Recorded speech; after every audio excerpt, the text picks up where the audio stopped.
Welcome to the Life of KG, your ultimate destination for all things motivation and business insights. Join me, Katie Godfrey, serial entrepreneur and the brains behind the KG brand. Along the way, we'll welcome inspiring guests and share invaluable business tips to fuel your growth journey. Don't miss out. Hit that subscribe button and leave us a review. With that said, let's dive into the world of success together. If you're ready to level up, you need to join one of my masterminds. My clients are getting insane results. One client works from home, has tripled her income, and is now joining the mentoring space.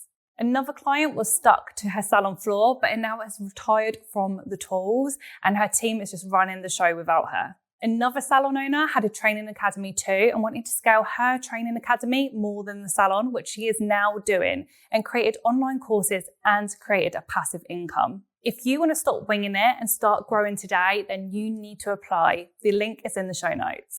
Hey everyone, welcome back to A Life of KG. Today I have my gorgeous friend and client, Laura Bell, on the show. Hey Laura. Hi Katie, how are you? I'm good, thank you. I'm so excited that you're with us today. I'm so excited. Literally, I have been wanting to do this with you for, I don't know, since you started the podcast. I know. Do you know what? Why haven't you been on? I don't know. I just don't think we've ever got round to it. And then obviously this time, because of the event yesterday and everything, it just sort of all tied in, didn't it? We just literally haven't got round to it.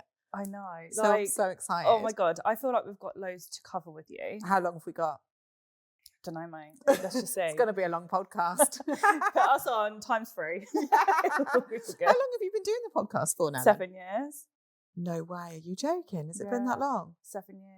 Like amazing. 200 and something episodes. It's crazy. And you're absolutely smashing it and loving it. I love it. I love it. Like love sharing everyone's successes. And I can remember listening to your podcast like years ago on the beach, and it really inspired me back then. Oh, yeah. I love that. Like, let's talk about our journey really, really quickly, because I feel like we have been friends and working together for a very long time now. We're like the OGs in the industry. I know, and loads of people say to me, so how did you meet Katie? Or they're like, oh, do you know Katie? And I'm like, well, yeah, she's one of my best mates. Like, she's one of my friends, you know. So it's crazy because we did, actually, and I think I was telling this story yesterday, how when I first met you, and I think we went over this not that long ago, was actually at a beauty event. Now, I can't remember which one it was. It was either Professional Beauty or Olympia. And you had your KG brand there. And we'd obviously, because we met, I think it was on Facebook or it was an event. I can't really remember. I think it might have been on Facebook. And somehow we kind of like got chatting or whatever. And I just remember seeing that you were going to this event and I was there. And you were there, and I had to come over and introduce myself and I don't know, it's just always because you were always a few steps ahead of me, and I was just like, that's what I want to be doing. That's what I want to be doing. And obviously, we just clicked, and I came and introduced myself, and you were there selling lashes. It was Olympia. Was it Birmingham? Yes, that was my first ever like exhibition that we done. Yeah, so that's got to be, I don't know how many years ago. Yeah, 9. Yeah, I was going to say it's got to be like 9 years ago. 9. Actually, maybe I didn't even have Lola then. I can't even remember. And I bought some lashes. I bought a couple of trays of lashes off you. I remember that. Yeah, because obviously back then we were still doing the old handmade. Oh my God, how some times changed. And I think I bought some 0.05s. Amazing. And then obviously from there, I think the first time we started working together, you joined Coffee, Cake and Chat. Yeah, so that was that before COVID? That was during COVID. Was it during COVID? Okay. I feel like I've totally lost track of time since COVID. I'm like, was that before COVID, after COVID? I don't that was during COVID. I was like, there's a call for us to do a community here. Like everyone needs to get together. Let's start Coffee, Cake and Chat. I'm a nightmare. I get FOMO. I'm like, I need to be in that. I'm in that. I'm in that straight away. Yeah, loved it. Absolutely loved it, and met some great people on that. And I think because before COVID as well, we were going to lots of different events, and things really have changed a lot. There was a lot like, it was more lashes we were into then, I think, back then, wasn't it? Yeah, definitely. Even though we both started off doing nails. Yeah. Really, mainly. And I think that's where we had so much in common. Obviously, you'd been a single mum.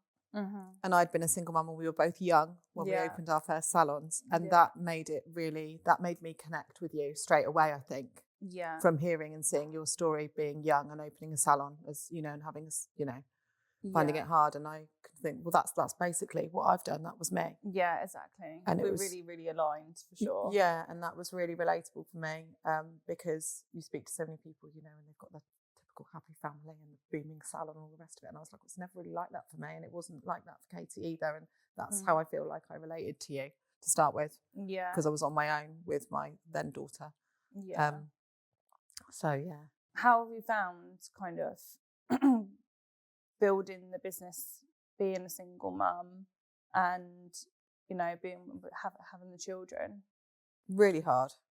Yeah, it was really hard. I mean, it's crazy because you look back, don't you? And obviously you learn something new every single day. And obviously what I know now to what I knew then, my business would be completely different. But yeah, it was really hard. And I feel a lot of guilt because I wasn't there when my children were young, because I was always so business minded and so obsessed with work and my salon. And obviously back then it was primarily nails, and I was in all day, every day, right from when my children were very small. And there was a lot of mum guilt there. I was very lucky. My mum and dad are incredible. They still are incredible, and they were amazing. So they supported me a lot through that. But it was really hard because I was always at work. But I was just obsessed with it right from when I opened the doors. But also, like, that work, even though I think we all feel mum guilt, like, as mums. And I think it's actually really difficult, and it's okay to say of the fact of we love our businesses so much. Like, I'm never that mum that does, you know, all the mummy groups and stuff. It's just not my vibe. No, it wasn't. And I think sometimes we feel bad, not that we're not that mum, but actually I prefer to be at work and then spend quality time with them when I'm not working. Yeah. But then knowing everything I'm doing is to provide for them anyway. Like, you've done all of this and provided for your children. Yeah, absolutely. It does make you think, oh, why am I not like that? Why am I not that maternal? Why did I have children? And there is a lot of guilt behind that, especially when they were younger, because I was always putting so much into the salon and work right up until even now, being away. Even now, you know, my children are 22 and 17 now. My son has really sort of, you know, he is grown up now, but my daughter still needs me a lot, and I still feel guilty when I am away with work. Yeah. Still, you know, and she'll still be messaging me, Mum, when you home? And I'm like, I'll be home tonight. I should be home about 6, you know. Yeah. And you still get that pull. So yeah, it's been really hard. And I've been a single mum. I mean, I'm a single mum now. I'm still a single mum. And yeah, it's been hard. I'm sure your children are so bloody proud of everything that you've done. I hope our kids are.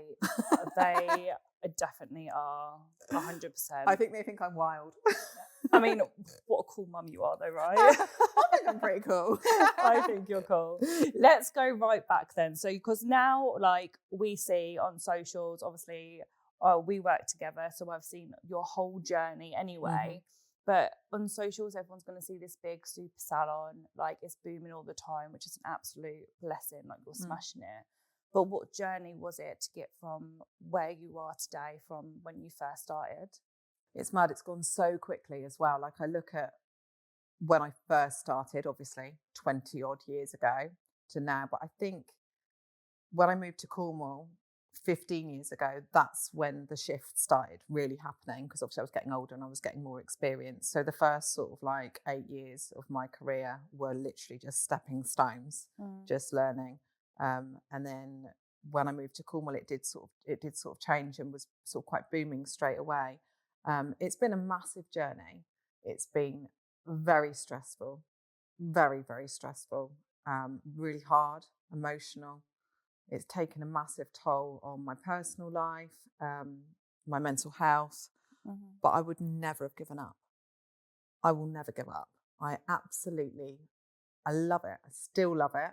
I think at what point will I not be loving what I do? And the fact that I can actually help other people either achieve what I achieved or, you know, help them, even if it's with a tiny little thing now, is amazing, because I've got that knowledge from doing it all over the last however many years.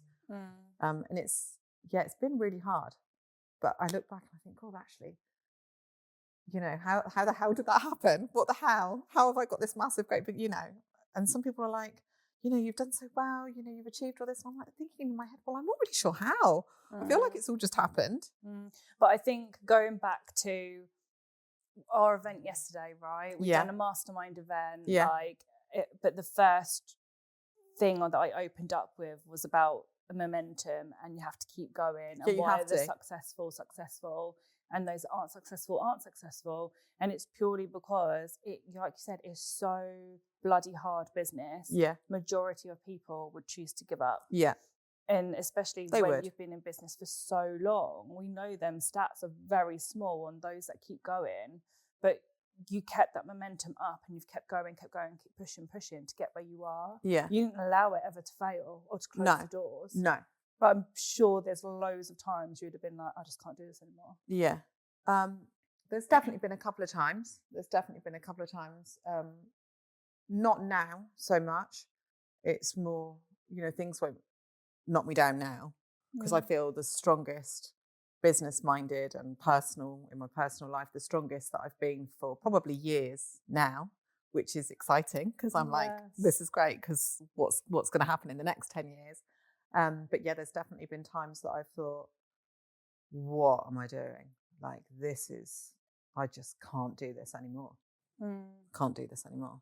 What do you think was that kind of turning point for you where you got stronger in business? Because I think, especially because obviously you've got a team, we get knocked down by a team quite a lot. Sometimes we get put off, like, growing from there. Was there a point where you thought, I don't know, when did you get stronger? I think a lot of it is experience and it's time. I think for me personally, we won't bang on about it too much today, but because of what's happened in my personal life over the last couple of years, I feel that I've got a lot stronger mentally because of that, and a couple of other things that have happened in my personal life, and that's made me feel even stronger. So I feel like I am the strongest that I have ever been now. So it wasn't just business related, it was more personal related as well. But I think a lot of things that do happen, it's just experience and time. We were only, talking about it earlier, when things do happen in the salon, it gets less, it affects you less, so that you can be strong to move forward and stay positive. All aspects of life, regardless if that's personal or business, it just builds that resilience, don't it? Yeah, like, so I do. You can get through. So, do you want to mention anything that happened in your personal life because it resonates with people? Like, I'm happy to talk about it, especially now. But so my husband had an affair 18 months ago, and he left me for a family friend, and they are now together. And it was a very, very difficult time for me for several months. And for my daughter. So for myself and my daughter, we really, really struggled when he left. And it was huge, Obviously, there's a lot more to it than that. But it was a very, very difficult time. Probably one of I would say, the hardest time of my life, actually. So far. So it was very difficult. And it was hard to keep going. But I feel that I had to keep going for my daughter, for my dogs, and for the salon. And ultimately, like, when he left, he stopped paying the mortgage. I still had a big mortgage to pay on my own. And I needed to keep my children safe and look after us all. So I knew that that business had to keep working. But what was incredible was, because I had already at this point built a team, it would have run. Even if I'd had a couple of months off, which I didn't, it would have been okay, because I had already built that business and built that team. And I'm forever grateful for the girls that looked after me and looked after that business whilst I wasn't in a great space mentally. Even though I was physically present, I wasn't mentally present for a good couple of months. And I think that just again comes back down to that momentum and being such strong mindset as a businesswoman, because like you said, most people wouldn't have gone to work. No. Most people would have just shut shop. Most people would have shut down and can't focus. Yeah, and I can understand that. Completely understand that. But you chose to keep going and keep working on it, which has obviously paid off in dividends as it goes. But during that time must have been so hard to even try and get out of bed, to even try and get to the salon or look after the team.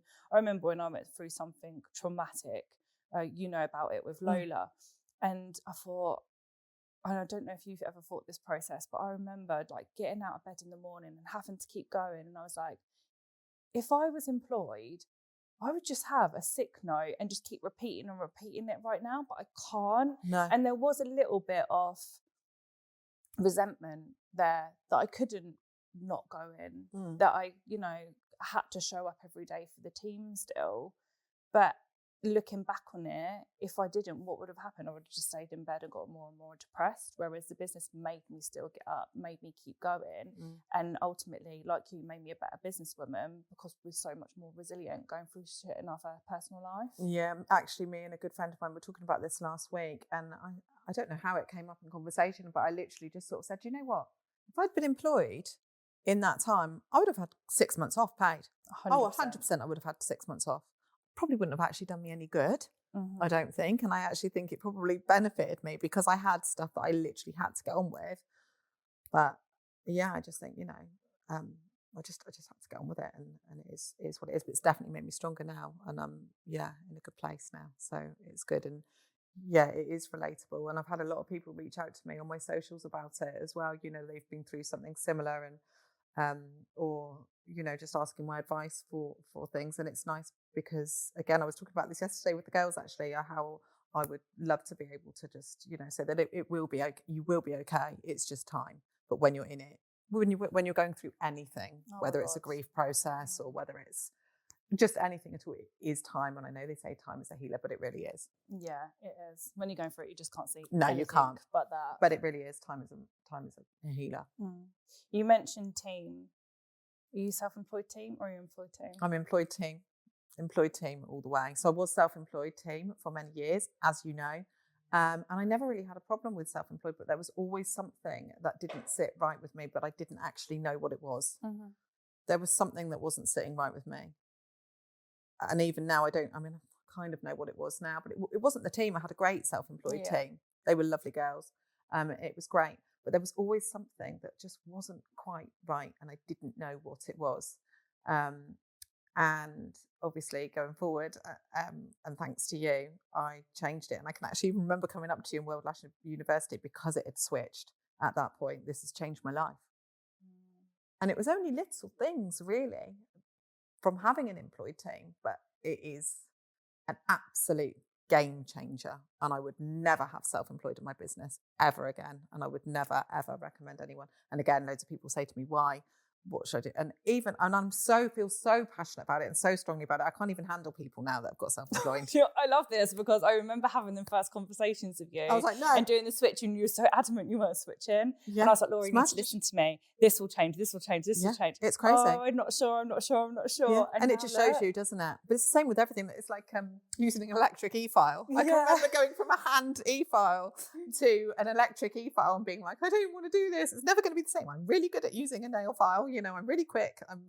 And then using an e-file, and I'm like, oh my God, this is a game changer. Ooh, I'm eating my words. It's exactly the same. And I always kind of relate it to little things like that you just 100%. Get used to. Don't you think it's working? You think it's easy. The self-employed team, they come at 11 o'clock, they leave at 3, you take 50-50. What is the point? And now I'm just so passionate about it. And honestly, the team that I've got now are absolutely incredible. And it's just totally changed my actual life. So I'm very strong about that. And when people say, I'm just like, no. I was talking to someone yesterday at the event, Katie, and they said, they've got self-employed and they want to do this and they want to do that. And I'm like, breathe. Because I'm just thinking in my head, what are you doing? No, you need to change now. Obviously, you can't change overnight. It's not that easy. It wasn't that easy for me. It was a process, but yeah, game changer. It was a process for sure, but the way that you've scaled, which I think that we would agree on the fact that you mostly wouldn't have been able to scale to the turnover you're turning over now in your business, which is like incredible. If you still had a self-employed team. No and way. People are so scared of employment because of the costs that come with it.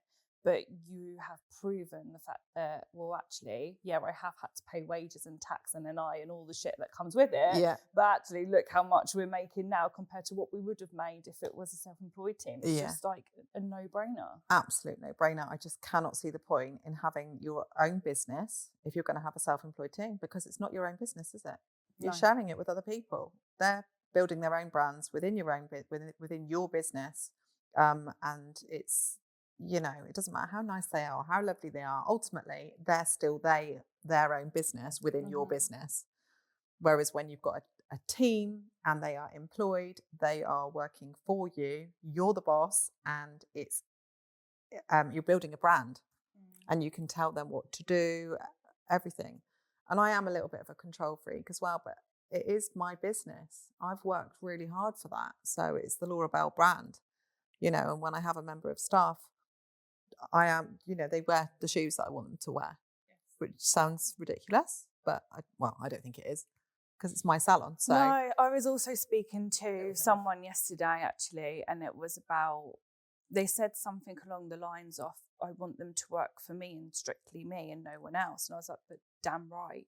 Like, at the end of the day, you're paying wages. Like, they need to be 100%. fully invested into your brand and your vision as a company. Absolutely. Not, oh, I'm here for a little bit, then go and do my own. Don't get me wrong. That's always going to happen. And that's okay, because that happens. In any type of business, that's going to happen. Absolutely. But while they're with you, it's about everyone being fully embodied in whatever brand it is that we're working for. That 100%. happens in corporate jobs or whatever type of job. You go and work for the company. Yeah, you're working for that company. Exactly. And you Supporting mold that them company. into exactly how you want them to work. If you want them to wear the shoes you want them to wear, then 100%. Yeah. And I just think it's so important. And things we were, again, going back to the event yesterday, going through different things, like the customer journey and all of those things. When people walk into my salon, I want them to see a team that look incredible, and it's all about, it's all about the brand. Everything I'm so specific on, from when they first walk in to when they leave. Well, from when they first book their appointment or when they first find the salon to when they leave to when they come back again. And I just think all of those tiny little things that so many people overlook in lots of different businesses, whether it's a coffee shop or a hotel. Again, like we were saying, there was no water at the hotel. Yeah. What's that about? The tiny little things, and they're overlooked. And it does make a big difference. Every year I host a UK event, and we have just released tickets for our January event, which I am so excited about. You do not want to miss out. We have high-level learning, insane speakers, and a community of people that just get it. You will come away from the day completely motivated and loads to be able to implement into your business. We always have extremely limited spots, so if you want a seat at this table, then make sure you head over to go and grab your ticket now. Click below on the show notes and go and grab your ticket. It makes such a big difference. So, it's a huge thing. So if mine are all wearing matching pink Birkenstocks in the summer, the clients are talking about it. Yeah. It's great. We love our pink Birks. I love that. Yeah. I love that. I really do. Okay, so obviously you're part of the mastermind. Yes. I absolutely love having you inside the mastermind. We've gone from you doing your salon and building that up for you to be gaining freedom, and now you're going into the coaching space, which is very exciting. Very exciting.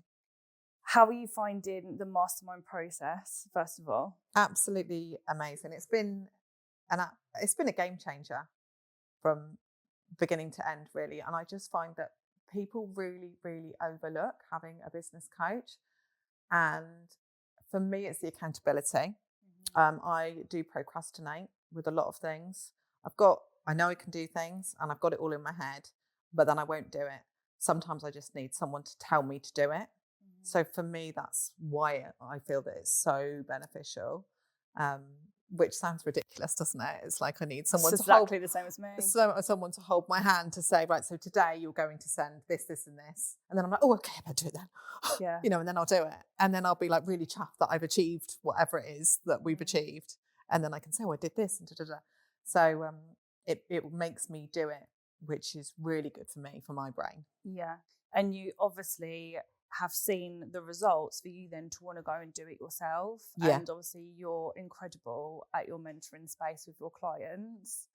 Do you want to kind of say what kind of you're doing at the moment regarding that? Yeah, I absolutely love it. I've always enjoyed helping people and teaching people things. Obviously, I was an educator for years, teaching nails and lashes, and it's kind of sort of gone on from that. And I think it was probably about, again, 8-9 years ago, and people would ask me little questions like, oh, what do you use for this? How do you do that? Da, da, da, da. And obviously moving forward and how much it's come along now, the coaching space is just perfect for me. And I think I was sort of born to do this, really. And now I've got the experience, a lot of experience to be able to share with other people. But it's hard. It is hard, actually, the coaching space. Do you know what? I'd actually love to touch on that, because I think for you, and like it was for me, it's a natural progression, right? 100%. It's like, I just think with any type of career or job, I always look at it as job. Like when someone hits certain like career milestones in their job, they'll move on to the next job or the next thing. And it's no different to us. We've been salon owners for so long. We was in education for so long. Now it's about sharing our knowledge and helping other people. And it's the next step for you. And it's definitely something that you're born to do. Like 100%, you're such a natural. You help so many people. I think people assume the coaching space is so easy. I'm actually shocked at how hard it is, which is hard for me to admit, I think. I would openly say I'm great at sales. I think I'm amazing at sales within the salon space. I could sell a cuticle oil, I can sell a facial, because I believe in it. And obviously I believe in coaching as well. But people do not want to invest. Whereas if you want to sell a full set of lashes or a wash, cut and blow dry, I could literally close my eyes and do it with anybody. And I know that they're going to book in, whether it's by a talking story or a post or talking to a client within the salon or however you're going to sell whatever you're selling. But with the coaching side, it's because it's more about selling yourself. Even though you're selling a service, you're selling yourself as well as a service. Does that make sense? 100%. In a way. 100%. And I think there's a lot of resistance for people to invest, so we get a lot more no's than we would yeses compared to a salon business. Yes, which makes it hard, because when I get knocked back and knocked back and knocked back, I then think, oh, what am I doing wrong? There must be something. But I've had a little chat with myself, and I know it's not me. I know it's not something I'm doing. It's just time as well. And as you know, I'm impatient, but I'm really proud of myself because I'm so consistent with this and I'm so passionate about it. I'm not going anywhere. And I think that's the difference, because coaches come and go constantly. Everyone will see it online. People will be listening to this and being like, yep, I remember seeing so-and-so, and then where are they? They don't hang around. But we love it. But also going back to salon and you saying how hard it was, you're just in a new space now where it's so hard again. Yeah. But it's what keeps us going. Because I know I'm going to But I think also, exactly, but I also think the coaching space is harder, and the mentoring space and even education space, because people don't realise how important it is to invest in a coach. No. You wouldn't invest in me if you didn't think it was important or you weren't getting results. You wouldn't then go to become a coach if you didn't believe in that. No. Yeah. But I think until you've had that accountability, that experience and results, you're like, I would never not do this. It's like, why would I not do that? But it's so hard to, I think, when the people, especially in our industry, people will invest thousands in machinery. They'll invest in their salons and what they look like, training. Uniform. But when it comes to themselves, they feel like they can't spend it, or it's an extra bill. And I'm like, oh my God, what is the point in you spending thousands on machines? But you're not doing that right. But you're not doing it right, or you don't know how to launch it, or you don't know how to make more money from it. Or you don't know how to create that on socials, or it could be so many different things. I think that's why we have a lot more resistance. Yeah. But I do think it will change. And it is changing. Because there's a lot more people that are investing. Yeah. You know, and I'm really finding that. And then the people that I am working with are like, oh my God, this is amazing. Like, you literally changed my life in a day. Yes. Just from you telling me how to do X, Y, and Z. Yeah. And I'm like, yeah. That was it. I knew that, how to do that. So yeah, it's definitely growing, and I just absolutely love it and just want to do more and more and more of it, and can just see that's how the next sort of few years of my life is going to be, just growing that side of it. And I can just see me sitting on Zooms and going around to events and just helping people. Yeah, I love that. It's the best ever, and I can't wait to help you on that as well. Yeah, it's so exciting. So exciting. Yeah, really exciting. So you help like salons, clinics, anyone really in business. Yeah. But lots of your clients currently at the moment are either new salon owners or they're thinking of opening a salon. Yes. What kind of top tips would you give to those that are thinking of opening a salon? So a lot of people come to me actually, and they are potentially working from home, or they've already got a salon and they want to expand. So they're not really sure what the main things are that they're looking for. I worked with a client recently, and she's about to expand. So we covered all of the different things that I would be looking for if I was looking for a new space. And there was a lot of things that were brought up in the conversation that she hadn't thought of. I mean, obviously location is huge. For me personally, free parking is a no-brainer. I can't stand going to places that haven't got parking. No. It's like grieves me. No. So free parking, when I opened my very first salon, it was on not an industrial estate. It was, I suppose it was kind of an industrial estate. Then we had free parking. And the amount of people that said to me, and I will never forget it, and I was there 7 years, I love coming here because I can park right outside, it's free. Yeah. And that really hit me, and I was like, so whatever happens now, whatever salon I have, no matter where it is, I'm always going to have free parking. So the first thing I looked for when I opened my first salon in Cornwall was free parking. It had free parking. We had a car park. You know, people loved it. It was so easy. We're off the main road, you got free parking. And obviously with the super salon now, I mean, that was just a no-brainer. I've got my own I've got my own car park, and even now I've got my own car park, like literally, and with probably about 15 spaces. So yeah, I would always say location is just huge. Is it easy to get to? Can people find it easily? Are you going to be able to put signs around? You know, we've got signs all around the business park, you know, and can they park? Yeah. And it's that alone is such a simple thing, but actually can put some people off, even when it comes to like accessibility or anything like that. Or if anyone gets like overwhelmed going to a new place and then they're stressing about where to park first and then got to walk to wherever they've got to go to. Obviously, there's loads of people that don't have that luxury, but it's definitely something to think about. And even things like being on high streets and stuff. We had a high street salon and it was one of our lowest salons. Like, whereas our village salons were the ones, you know, the ones that tucked away, went on the high street. They're the ones that were more busy. I know. And it's crazy because my dream, my whole career has been to have a high street salon. That's been, you know, like with a double fronted glass. That was always one of my dreams. But the big thing that has always put me off is the fact that you can't bloody park. And I am so lazy. It's a joke. Like when I go somewhere, if I can't park, I'm annoyed. Like exactly and the fact that I've got to pay £6 for 2 hours, it literally irritates me. So how many other people think like that? You know, I need to be able to park no matter where I'm going. Even if I'm going for a coffee now with girlfriends or for lunch or for dinner, I'm like, well, where are we going to park?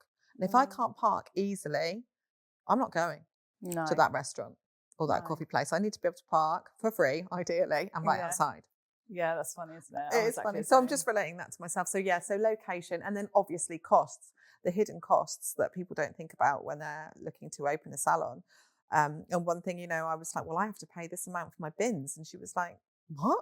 You got to pay to have your bins collected? And I was like, yeah, got to have my bins collected. And your music license. And and your business rates. And don't even get me going. Yeah, so business rates, the fact that you then have to pay extra to get your bins collected. It's those little things, you know, and how much money do you have to turn over before you even make a profit? Tiny little things like that. But a lot of people think, oh, I can just get the keys, I'll do it up, we'll be booming. No. Or before you even take a wage, like not even the profit. Like some people think, oh, I take X amount, that will cover the overheads. But then I'm like, yeah, but when are you then going to take some money home? Yeah, you've still got to pay your rent and feed your children. Yeah. And the whole thing just drives me mad. And don't even get me going on pricing because we'll be here another hour. But yeah, it's just mad. But obviously all these things that we learn with experience because we've been there. I've made the mistakes. I've made those mistakes. And as you know, money is not I love money, but figures aren't my strong point. And people just don't realise what you have to look at when you're about to open a salon. It's a big move, but if you do it correctly and you have the help and you do it all right, it can be incredible. It can be very successful. Definitely. What are things that people need to kind of like implement into their businesses to gain clients? Because obviously you have a hefty client base. Yeah, we do. Yeah. You'd have had to grow that more when you moved into your super salon. Yeah, we did. We did. And it was crazy because obviously we already had a really big client base. And now we see about 190 to 100 new clients a month that come through the door, which is Wow. amazing. And I think, where are these people coming from? You That's know, every so month when I good. check, I'm like, wow, you know, we had 74 this month or whatever. It's normally around the 100 new clients a month. I, as you know, love sales. Advertising, marketing is probably one of my favorite things to do. And I feel really, really lucky because I have always loved marketing. And it is one, like, I have got my weak points as well. I'm not strong at everything, but one of my strong points is marketing. So I think I've been able to market it really well. So getting new clients can be hard. But we've been able to get lots of new clients through loads of different avenues, through having a professional website, through making sure that my Google My Business is constantly updated, through making sure that my socials are on point and regularly updated. Obviously, email marketing now is huge. That's something that we've only been doing really the last couple of years, I think. Making sure that we're taking not just the client's first name, last name, mobile number, but their email address as well, so that we can constantly reach out to them. Old clients, having the booking system, making the whole customer journey really, really easy. People overlook that as well. You know, if you can't make an appointment online now, and again, referring it back to booking a table at a restaurant, if I can't book a table at a restaurant online, I'm not going there. I'm not ringing up. I ain't got time to phone. Or I will ring, but if they don't answer, that's it, game over. Like, done. Yeah. Like, but we, as humans, we're so impatient. We are, and it needs to be really easy. And a lot of people, you know, don't see that. And like, I audit websites. Don't have a booking system. No, I know. And they're still, I'm like, how have you not? Oh, well, I don't want to pay for that. What? Or they only take cash. I can't cope. Yeah, no, I can't cope either. No, you know, like, I don't often have cash on me now because we don't take much cash at the salon, so I don't have to put cash into the bank anymore. So I very rarely have cash on me. And if someone doesn't take a card machine, well, firstly, this just unprofessional. How unprofessional does that look? And secondly, it's inconvenient for your clients. Yeah. Like, who carries cash around with them, depending on how much the treatment is going to be? And then also you could lose the sale on the retail side of things because you're not going to be able to upgrade them to or resell, you know, that cuticle oil or that shampoo conditioner because they're not going to have that cash on them. But yeah, it's so important for a client to be able to book with you easily, to find you easily. And yeah, it's really overlooked massively. And with our system, I think it's very straightforward because I've thought of all these things. Yeah. They need to be able to go to the website. They need to be able to see where the book now button is. Yeah, they do. How many websites do you look at? Because I love auditing a salon website as well. I've done that a few times. And wow, how do I book? Yeah, what's the cost? How do I book? How much am I paying? Where is it? Who are you? Where are you? Like, do you know what? That's simple. The one thing. And if anyone's listening, please go and just check this one thing for me. Go on your Instagram. Does it clearly say where you're based? Probably not. I'm like, where is this person? And I'll go on the website. I still can't find it. I'm like, I don't even know where you are. Do you realise how many clients you're losing right now? Yeah. Or how many clients you're losing because you haven't got an online booking system and it's not easy to book. Yeah. You know, and yes, they have to take a deposit. Please make your client pay a deposit because if I see one more story about someone losing out because a client didn't turn up and they lost 2 hours of their business, I'm going to shoot myself in the head. But this is why you're the confidence coach, because people aren't confident. Can't implement policies. They're too scared to take deposits. They haven't, got all of this stuff sorted. Whereas you're like, I don't care. This sort is what it out. needs to be done. Yeah. And you put that confidence into other people to sort it out as well. Yeah. And they do. They'll listen to me. I was watching a story this morning on Instagram of one of my clients, and she has totally leveled up her Instagram since she spent a day with me. And I just sent her a little message saying, oh my God, like, Hayley, your Insta's on fire. And she was like, yeah, thanks to you, because now I don't care. I will go in front of the camera and talk every day. And I'm like, I can see your confidence growing.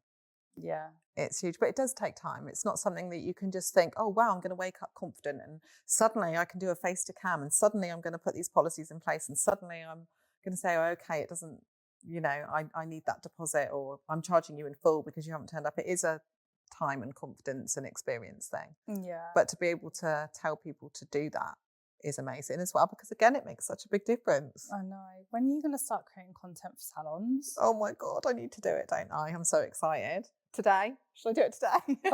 Honestly, you'll see it on my like, stories later. I'm now creating. I love social media. I bloody you're love it. so good at socials. You love it. Like, Love it. It's just your thing. It is. Yeah. You can whack out reels like no tomorrow, like really quick. And I'm like, how are you doing that? I don't know. I just think like it's just a massive thing that you need to start doing. Like, yeah, it's a salon on the cards, isn't owner it? creating content for other salons, like, you know exactly what we want. I just Yeah. think it's a no-brainer alongside your Yeah. coaching. Just putting it out there. It's now out there to about It's now out 60,000 there, people. So we know what's happening next, don't we? Yeah, it's funny because I've always had an eye for detail. And I think that's where the sales and marketing came in so well for the salon as well, right from the start. I always had an eye for what looked good aesthetically. What are people doing wrong on their socials then? What are they doing wrong? Oh my God.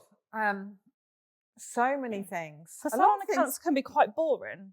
Yeah, I think a lot of the things are like angles, camera angles, and now there's just no excuse for it. Like we've all got an iPhone or a Samsung, and the cameras on there are absolutely amazing. We can all make a video, but you know, some people don't enjoy it. They don't have the time for it. They can't see what looks good and what doesn't, and that's okay because you'll be amazing at something else, which is where you do need to get someone else just to do it for you.